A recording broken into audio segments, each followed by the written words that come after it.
Before I go into my presentation, I just want to talk about something that's, I think, very topical to all of us. Obviously, people know what's going on in Korea and China and other places where there are claims of speculative excess. I've been innovating and building technology companies for 25 years, including several during the dot-com boom, some of which you probably still use today. And the one thing I can tell you is that whenever there is speculative excess, there is also something amazing happening. So, for instance, when the internet happened and there was a dot-com boom, it was not like tulips. It was in fact very different. And the way I look at these things is that what's happening is that society is exploring all of the potential ideas at the same time. So you're seeing a lot of money that's all coming out. It's going into these ideas, and of course, whether you do it all at once or over time, the vast majority of ideas are wrong, and few are right. And so people, whether it's quickly or whether it's over a period of time, they lose money on the bad ones and make money on the few good ones. And it's a very good reason for governments to not try to save us from ourselves because it moves society forward faster. So I've been involved in the industry really since 2012, and to me, the blockchain's like the internet. It's going to be pervasive, and what it is to you depends on the prism that you're actually looking through, and I'll share my prism with you today. So one of the first things that I realized when I was thinking about Bitcoin, this is Carnoustie Street, and it obviously separates the United States from Canada. If you're born on one side, you use the dollar. If you're Canadian dollar, if you're born on the other side, you use the US dollar. You're actually not, in fact, allowed to cross the street. And it demonstrates sort of the arbitrariness of national borders for currency. And of course, national borders are always growing and shrinking over time. And of course, the money that we have in our pocket, it's dirty, and it can't in fact do anything. It cannot do anything that's intelligent. I would even contend that money actually, it's not just used within borders, it tends to enforce borders as well. It's actually an instrument of government to preserve and transcribe borders, and I think that's what scares a lot of people about Bitcoin itself. So my whole belief was that we would move into a different kind of world where our money would be smart, and it would be circumscribed not by borders, but by industries. And the first thing that I started in 2013 was a company called Uphold. What I was trying to do, or what I did with Uphold, was to try to make it easy for people to be able to buy cryptocurrencies and to be able to use their bank account and credit cards to do it. Obviously, people know that Coinbase was able to do that. They got a very unique relationship with the bank. I spent 2 years trying to do that. We finally had to buy a large chunk of a bank in order to be able to get access to the rails. And so Uphold is one of the very few places where you can integrate your bank in the US and Europe and move money back and forth and buy crypto. There are many, many challenges in the industry, but this was an enormous one and remains an enormous one, and it's one very few people have really been able to solve. And most of the exchange people use, probably don't give you direct access to fiat currency. And it's because it's really, really, really hard. So the prism that I have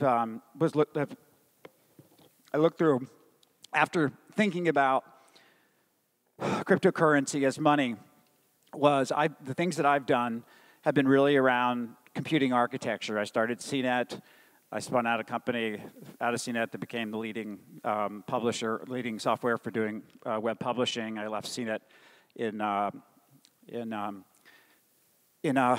February of 2000 to spend time building Salesforce, which I was a co-founder, started Google Voice. I've started other companies that are basically platforms. And so for me, I'm always very interested in any of the transformations and how computing works. So originally we had decentralized computers. Computers were actually human beings, going back to the pyramids, even the mid-20th century, who all did hand calculations. You know, if you've seen the movie Hidden Figures, you sort of know the story. These people were ended up replacing by centralized mainframes. There ended up being a whole bunch of problems with the centralization of computing, which led to client-server and decentralized. And then a number of us started thinking in the early 2000s that companies were getting way too complex, having all these servers internally.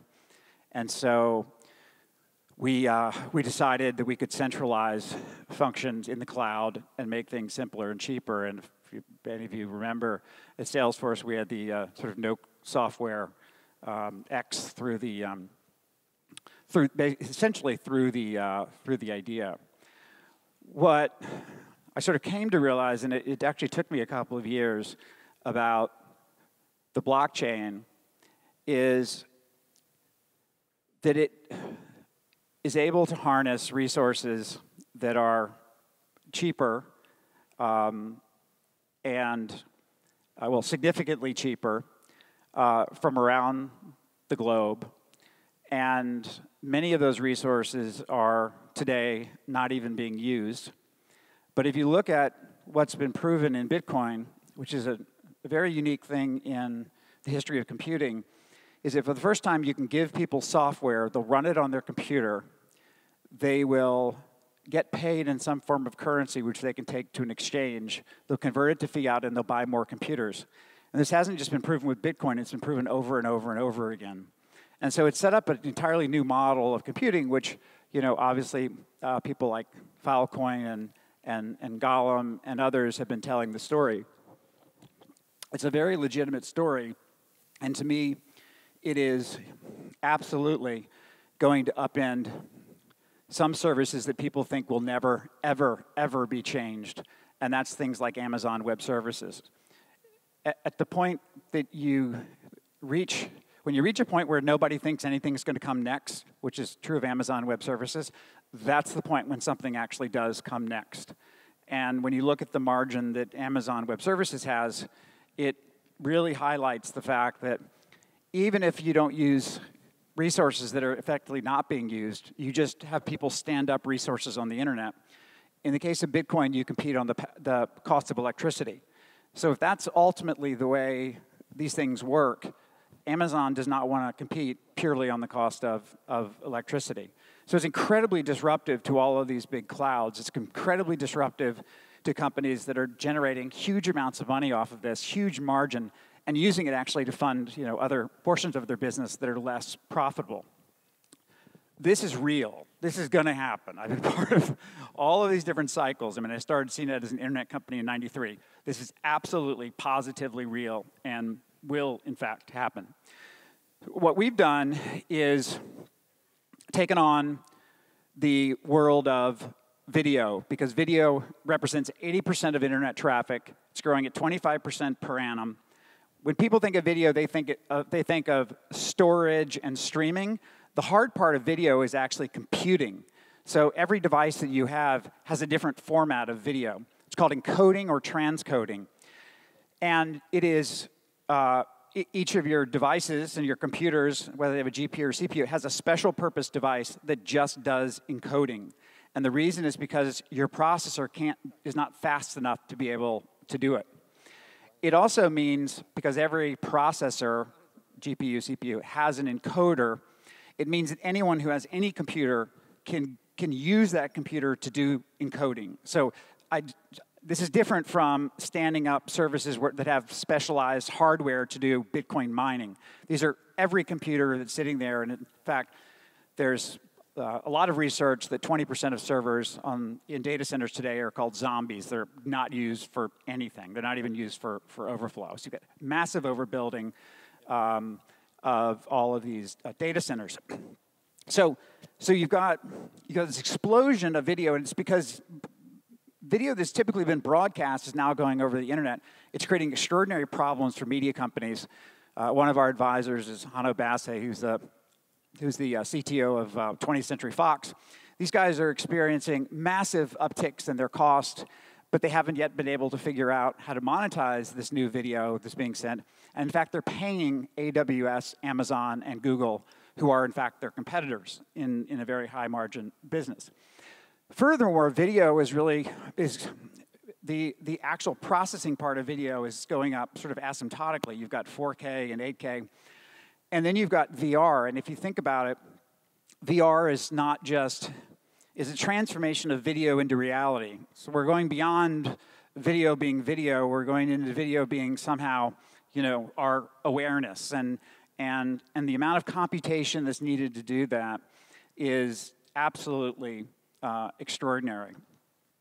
So we as a company have taken on this problem. We put together an amazing team. Our CTO built Intel's video streaming cloud that was sold to Facebook. That's how Facebook got into video. So we have very, very strong technical team. And we think that the two primary benefits are going to be, first, a reduction cost of 60 to 80%. But I think another benefit is, because you have an open source API, is a massive explosion in innovation. So in the early days, when I would go out and I would speak on behalf of Salesforce, people would always reference the fact that it was lower cost, which it was. But what I tried to explain to them is that as a platform, it was going to have a lot more innovation because it would get better every month. And because we had it was an open service with open API, people would build applications, now tens of thousands of applications that sit on top of that infrastructure.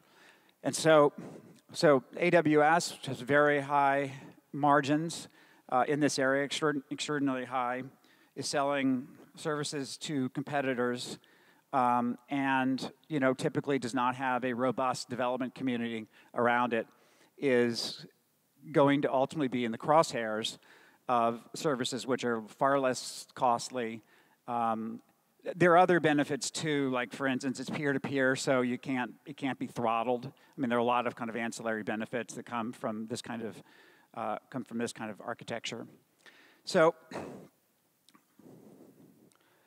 we just finished our last round. We have lots of great funds that are actually in. We've more than this just since we did the slide 5 days ago. But Alphabet and Galaxy and Brock Pierce DNA Fund and many others who were all part of this mission to really transform a transformative industry.